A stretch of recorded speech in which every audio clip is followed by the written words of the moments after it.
Hi, Cassie Peacock here with Ridgeline Realty. I'm here with Curtis Packer from Fairway Home Mortgage. Hey, Cassie. How's it going? It's Taco Tuesday. It's Taco Tuesday. Cassie bought me some tacos, so here's your free mortgage advice for today. What does your shirt say? It says, we'll work for tacos, I think. Give mortgage advice for tacos. And my cute little hat there. Yes, nothing like tacos. Exactly. Appreciate it. So I do have a question for you. Sure. So I have a client who he's nearing retirement, considering retirement. He's got his wife and his kids. He takes care of his grandkids, and they want to downsize. It's a 3-level home, okay. And already his wife has fallen down and I think she cracked something in her nose. Oh dear.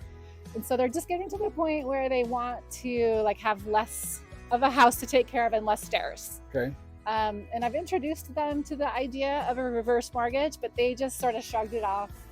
I don't know why they aren't interested. Do you have any suggestions for me? Well, there's a couple of things. People, one, they don't understand that they can buy a home with a reverse mortgage. We've talked about that before. So you can use a reverse mortgage to buy a house.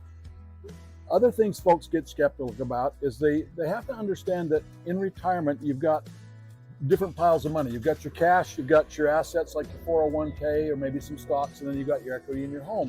And it just depends on which one you want to spend or draw from to pay for your retirement. Using your home equity in retirement is a good option, especially if you want to get a reverse mortgage. Then you're spending your home equity to make the payment for you, because the reverse mortgage doesn't require a payment. We can show folks, you can take your money out of your cash, you take your money out of your 401k, or you can use your home equity. All of those things help you in retirement. A couple of the other things folks get concerned about is they don't understand that you're on title. When you have a reverse mortgage, most people think, well, you give your house to the government. Nothing could be further from the truth. It's just like a regular mortgage. When you sign on the papers, your name or your trustee is on the loan or on title, and that house is yours as long as you meet the requirements of the loan, whether it's a forward mortgage, whether you're making a payment, or a reverse mortgage where you're not. So those two things. And then sometimes folks get concerned that, hey, we're going to leave a mess for our kids. What if that house is upside down? What if we owe more on the place with the reverse mortgage than it's worth? That rarely happens, but it can. Sometimes it can happen. But with the reverse mortgage, it's a non-recourse loan, which means that it can't blow back against your estate. Even if the house is upside down, the kids don't owe that money. The estate doesn't owe that money. FHA steps in, pays off the difference, and you can sell the house and collect any equity that's available.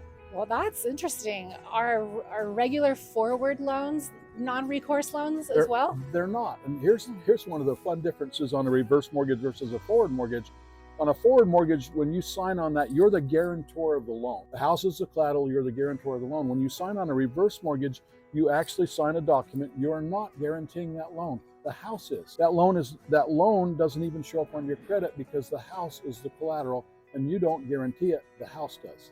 Wow, that makes a big difference. It does, in that the house is responsible for paying off that loan. So if you were, if somebody was passed away and their children were having to deal with a house that was underwater in a forward loan, then they would have to, what would they do in that case versus if they had a reverse mortgage, they wouldn't even have to worry about it? In a reverse mortgage situation, if the house were upside down, the estate, hopefully it's in a trust, because a trust is the best way to convey real estate. Yes. So if it's in a trust, the trustee, you call the lender, you say, hey, we're going to sell the house. The lender says, okay, it's upside down, FHA will pay the difference, and you just sell the house for whatever you can get out of it.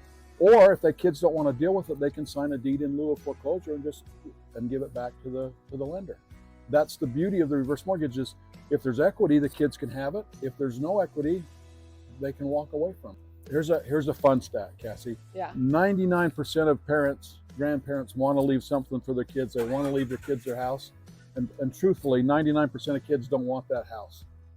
Nobody wants grandma and grandpa's house. They might want the equity out of it, but they don't want the house. And there are so many better ways to convey income and legacy, as we call it, to your kids or your grandkids, other than giving your house. So there are just different ways you want to look at what's the pile of money and how are we going to divide that up, and who do you want to give it to after your life is over. Or, as we've often talked about, sometimes there's better things to give your kids than money or equity or inheritance. maybe they'd like those memories. Maybe they'd like a few more trips with mom and dad. Maybe they would like, one of my favorite things that I see people do every once in a while is they give them what called a warm inheritance while they're still alive. They take some of their home equity from their reverse mortgage and give their kids a little boost, when they need it. And then mom and dad can see what the kids do with their, go more education or maybe a down payment for a house. The warm inheritance, as we say, is kind of a fun thing to watch. And I know if I had money to give my kids, I'd love to see what they do with, at $100,000 to give each of my kids. I'd love to see what they each did with it. Yeah, I love that. I mean, I much would rather spend time with my mom before she's gone. Absolutely. So I love that. Relationships are more important. And as we often say, retirement's for making memories, not mortgage payments. I love that. Memories. Awesome. Thank you so much, Curtis. You betcha. Thank you, Cassie. Give me a call if you're interested in a reverse mortgage.